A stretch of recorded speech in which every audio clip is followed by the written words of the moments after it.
এক নম্বর হচ্ছে আল্লাহর বান্দা শাবান মাসের শেষ তারিখ শেষ দিনে সন্ধ্যার সময় রমজানুল মুবারকের জন্য আকাশের মধ্যে চাঁদ দেখবে। বলে সুবহানাল্লাহ। এক নম্বর আমল।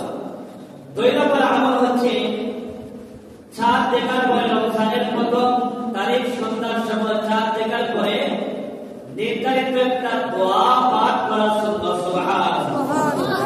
আল্লাহুম্মা আহিল্লাহু আলাইনা বিল আমনি ওয়াল ঈমান ওয়াস সালামাতি ওয়াল ইসলাম রাব্বি ওয়া রাব্বুকাল্লাহ। এই দোয়াটা পাঠ করা দুই নম্বর আমল। তিন নম্বর আমল হচ্ছে রমজানুল মুবারকে এশার নামাজের পরে 20 রাকাত তারাবির নামাজ আদায় করা। বলে সুবহানাল্লাহ। কত রাকাত? 20 রাকাত। কোরআন হাদিস সুন্নাত অনুযায়ী 20 রাকাত তারাবির নামাজ পড়া সুন্নাত। সুবহানাল্লাহ। তিন নম্বর। চার নম্বর হচ্ছে আল্লাহর বান্দা রাতের 2/3 অতিবাহিত হওয়ার পরে ঘুম থেকে জাগ্রত হবে। জাগ্রত হওয়ার পরে কমপক্ষে 4 রাকাত তাহাজ্জুদের নামাজ আদায় করবে। বলে সুবহানাল্লাহ। কত রাকাত? কমপক্ষে 4 রাকাত তাহাজ্জুদের নামাজ আদায় করবে। নবী সাল্লাল্লাহু আলাইহি ওয়াসাল্লামের সারা জীবনের আমল হলো আল্লাহ রাসূল সাল্লাল্লাহু আলাইহি ওয়াসাল্লাম প্রত্যেক দিন রাতে 8 রাকাত তাহাজ্জুদের নামাজ আদায় করতেন। বলে সুবহানাল্লাহ।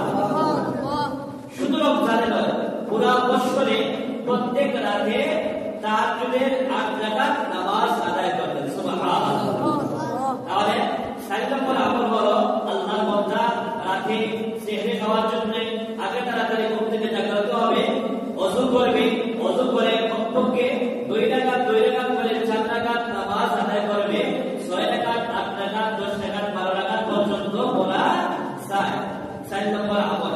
5 নম্বর আমল হচ্ছে আল্লাহর বান্দা রোজা রাখার জন্য সেহরি খাবে। বলে সুবহানাল্লাহ। সেহরি খাওয়া সুন্নাত।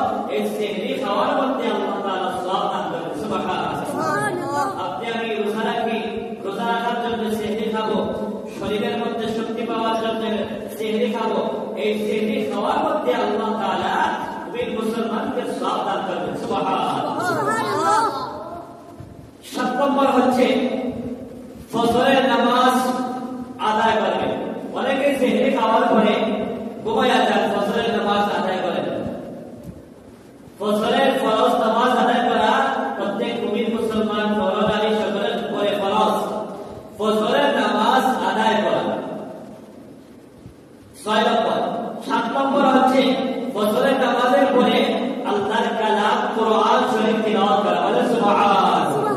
দিন শুরু হয়ে গেল, রোজা শুরু হয়ে গেল, আল্লাহর কালাম কোরআন শরীফ তিলাওয়াত করা, ইয়াসিন সূরা তিলাওয়াত করা,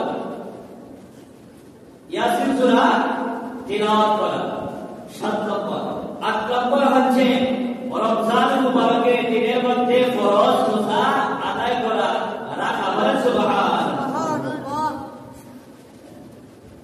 8 নম্বর। 9 নম্বর হচ্ছে আল্লাহর বান্দা বেশি বেশি করে রমজানের মধ্যে আল্লাহর কালাম কোরআন শরীফ তিলাওয়াত করবে। সুবহানাল্লাহ।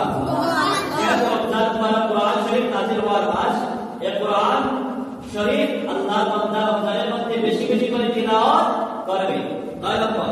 10 নম্বর হচ্ছে আল্লাহর বান্দা রমজানের মধ্যে একটা জিকির বেশি বেশি করে করবে, কালিমায়ে তাইয়্যিবা জিকির।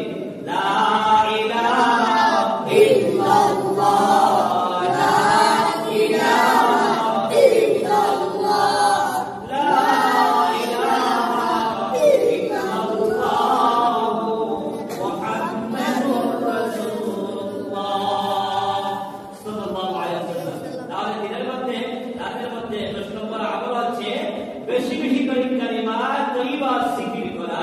11 নম্বর হচ্ছে বেশি বেশি করে আল্লাহ তাআলার নিকটে তওবা ইস্তেগফার করা। বলে সুবহানাল্লাহ। 12 নম্বর হচ্ছে আল্লাহর বান্দা আল্লাহ তাআলার নিকটে জান্নাতের প্রার্থনা করবে, জান্নাতের সওয়াল করবে, দোয়া করবে, জান্নাত চাইবে। 13 নম্বর হচ্ছে জাহান্নাম থেকে মুক্তি চাইবে। আল্লাহর বান্দা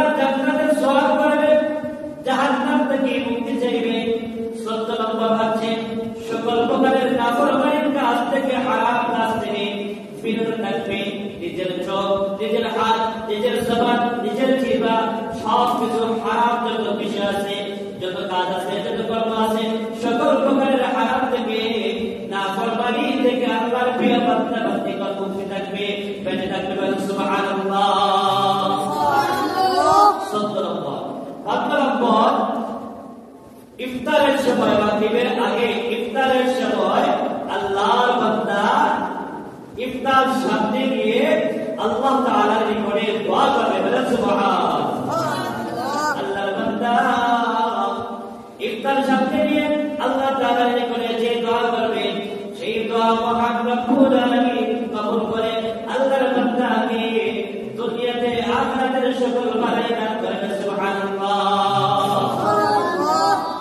16 নম্বর আমল বেশি বেশি করে দুরূদ শরীফ পড়া সুবহানাল্লাহ আলহামদুলিল্লাহ আল্লাহু আকবার লা ইলাহা ইল্লাল্লাহ দান সদকা বয়ান এইভাবে প্রত্যেকটা নেক আমলের পরিমাণ বেশি বেশি করে করা বলেন সুবহানাল্লাহ। আল্লাহ তাআলার নিকটে দোয়া করা এইভাবে যখন আল্লাহর বান্দা আমল করবে রাতে দিনে আমল করবে পাঁচ ওয়াক্ত নামাজ আদায় করবে। 17 নম্বর হচ্ছে রমজান মুবারক এমন মাস যে মাসের মধ্যে আল্লাহর বান্দা ব্যক্তি নফল আমল করে সুন্নাত আমল করতে পারে তাহলে ওই আল্লাহর প্রিয় বান্দা বান্দিকে আমার আল্লাহ রাব্বুল আলামিন একটি ফরজ আমল করার সাবধান করবেন সুবহানাল্লাহ।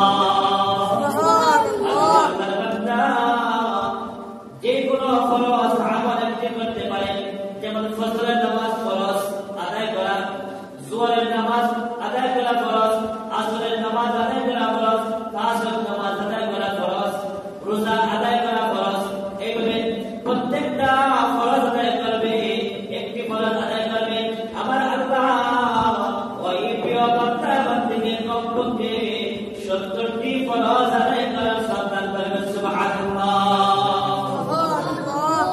এইভাবে রমজানের প্রথম রাত এবং দিন থেকে যেগুলা ছোট ছোট আমল আছে প্রত্যেক গুণা থেকে বেঁচে থেকে নেক আমলগুলা করার চেষ্টা করা এবং আল্লাহ তাআলার নিকটে দোয়া করা বলে সুবহানাল্লাহ।